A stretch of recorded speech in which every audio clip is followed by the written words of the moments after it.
Hi, it's Jaison Kerr here from Kerr Farm Vineyard in Kumeu, New Zealand, and I've had quite a few requests from people wanting to know how to transplant an old vine. So these are people who have seen my videos on how to take grapevine cuttings and how to prune grapevines, and this is a recurring question, so I thought I'd make a little video just to show you. There's a few things you need: a pair of secateurs, a good solid pair of loppers. If it's a really big old vine, you might need a little hand saw. Also a good solid spade with a bit of weight in it. This is a tree planting spade. A stake to stake the vine to, and something to tie the vine to that stake. And that little bird that you just heard is a New Zealand fantail that always flutters around when you're doing these types of things. Anyway, we'll go off down the vineyard and see what we see.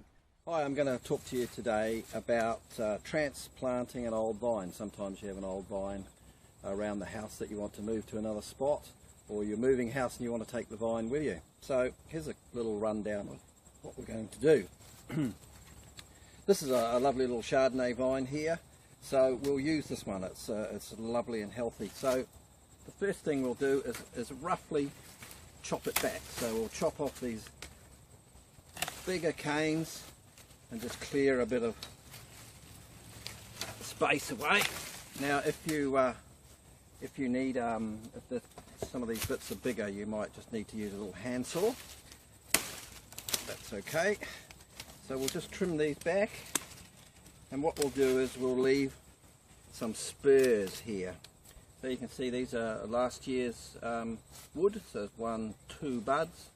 Just cut that back, leave a few little buds around the place, and that'll be the start of next year's fruiting cane.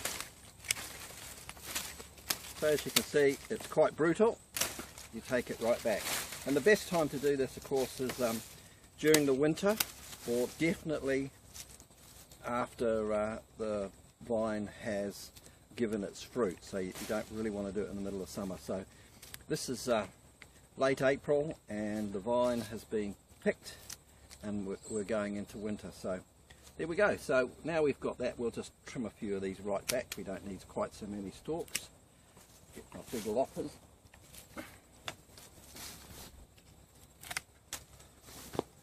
Let's tidy that up. And that's looking good. So the next thing to do is to dig the vine out. This is a good heavy spade, good as a tree planting spade, and what you want to do is get down and cut the roots right in, full spade depth. Get down as far as you can. You can hear the spade going through the root. You can see here I've dug all around the roots, and we'll get it out. There's just a few big ones to cut through, so you just cut through with your spade and pull it out. This is quite tidy, but you can just trim off any of these little bits. Leave some of these little straggly little ones. They're the ones that really pick up quickly and start to build new big strong roots. So that's all you need to do, and we'll go off and put that in a new little hole.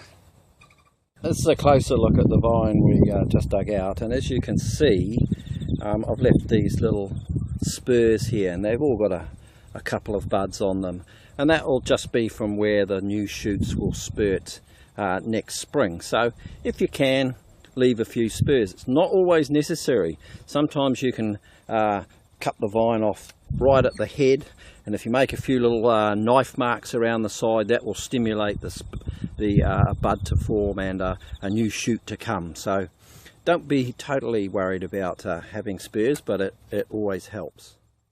Now comes the planting process. So I've dug a hole here. I'll just dig it out a little bit more.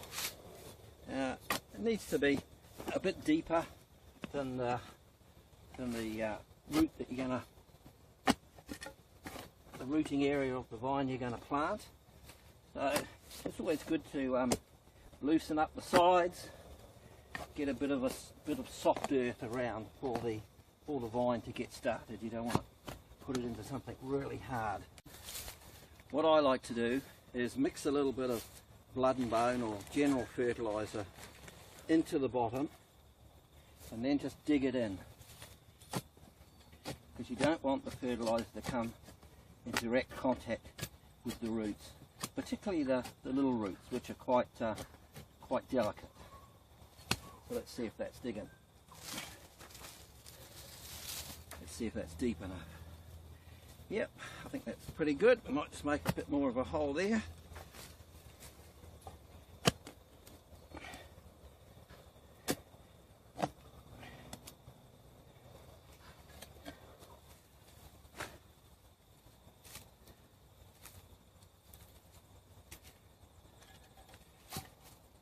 Yes, that's good. You don't want to plant it much deeper than what it was originally. And as you can see, I've put the spurs on the side where our fruiting wire is. So it's sort of set up for when the shoots grow, they can go onto the wire. Just backfill. Give it a push down as you go. Don't fill it all up and then try and stomp it down, because you want to get all the air out of the soil. And then you could put another little sprinkle of general fertiliser that'll just wash in just over the next area that's away from the roots. Put some more soil in.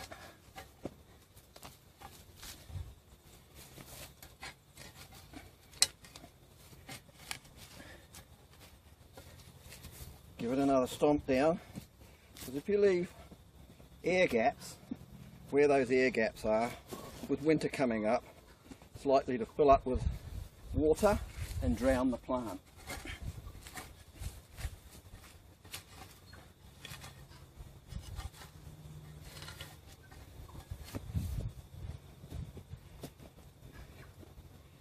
That's looking good. Good job for the winter, keeps you warm. Now, because this is quite a heavy vine, I'm going to give it a little bit of support. And I like to use these are actually sheep fence poles, but they work just fine for this. Just put it right in. And the good thing with the sheep fence pole, it's got these little clips, and you can just click it onto the wire. So that's quite firm. And the other thing I like to do is just tie the vine to it. Now, I use bits of old t-shirt, anything like that, and you just tie it quite loosely. You can use hairy string, you can use all sorts of things, but something that's not going to cut into the vine. And I find the old t-shirt's quite good, so any bits and pieces you can tear into strips. And the other thing is, after a year or two, it's being cotton that will just rot away, and it'll be easy to remove. So that's looking like pretty much it. This will just, over the winter, it will slowly put on new roots, and then when spring comes, it will burst forth.